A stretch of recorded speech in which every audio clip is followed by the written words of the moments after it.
नागा साधु बनना एक रहस्यमय और कठिन यात्रा। हिंदू धर्म में नागा साधु बनना एक ऐसा कार्य है जिसे केवल वही व्यक्ति कर सकता है जो अपने जीवन के सभी सांसारिक सुखों, मोह माया और भौतिक इच्छाओं का पूरी तरह त्याग करने का संकल्प ले सके। यह प्रक्रिया न केवल कठिन है, बल्कि इसमें मानसिक, शारीरिक और आध्यात्मिक दृढ़ता की भी परीक्षा होती है। नागा साधु बनने का निर्णय लेना और उसे निभाना आसान नहीं है। तो आइए इस यात्रा के हर चरण और इसमें होने वाली कठिनाइयों को विस्तार से समझते हैं। 1. सांसारिक जीवन का पूर्ण त्याग। नागा साधु बनने की पहली शर्त है कि साधु बनने का इच्छुक व्यक्ति अपने परिवार, धन संपत्ति और सभी सांसारिक बंधनों को छोड़ दे। यह कदम बेहद कठिन होता है, क्योंकि साधारण मनुष्य के लिए अपने प्रियजनों से अलग होना और भौतिक सुख सुविधाओं का त्याग करना आसान नहीं होता। 2. गुरु की शरण में प्रवेश।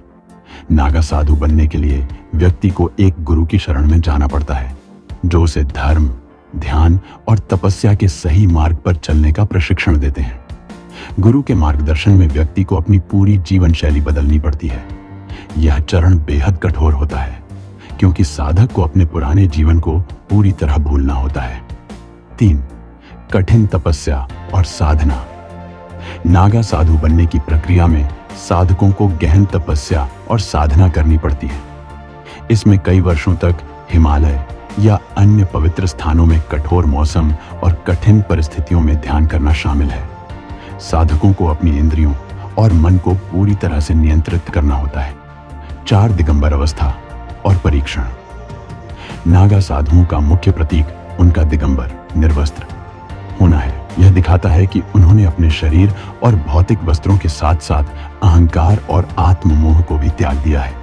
साधकों को इस अवस्था को अपनाने से पहले समाज की आलोचना और कई मानसिक संघर्षों से गुजरना पड़ता है। 5. कुंभ मेले में दीक्षा। नागा साधु बनने की अंतिम प्रक्रिया कुंभ मेले के दौरान होती है, जब साधकों को औपचारिक रूप से अखाड़े में शामिल किया जाता है। यहाँ साधकों की शक्ति, तप और धैर्य की परीक्षा ली जाती है। इसे पास करने के बाद ही उन्हें नागा साधु का दर्जा मिलता है। 6. पूरी तरह से ईश्वर में लीन होना। नागा साधु बनने के बाद व्यक्ति का जीवन पूरी तरह से भगवान शिव की भक्ति और धर्म प्रचार में समर्पित हो जाता है। साधु अब किसी भी सांसारिक बंधन से मुक्त होकर केवल आध्यात्मिकता और साधना के मार्ग पर चलता है। नागा साधु बनने की इस प्रक्रिया को समझने के बाद यह साफ हो जाता है कि यह केवल बाहरी परिवर्तन नहीं है, बल्कि आंतरिक रूप से भी स्वयं को बदलने की एक लंबी और कठिन यात्रा है। यह यात्रा केवल उन्हीं के लिए संभव है जिनका संकल्प अटूट हो और जो सच्चे अर्थों में ईश्वर की भक्ति के लिए अपना जीवन समर्पित करना चाहते हैं।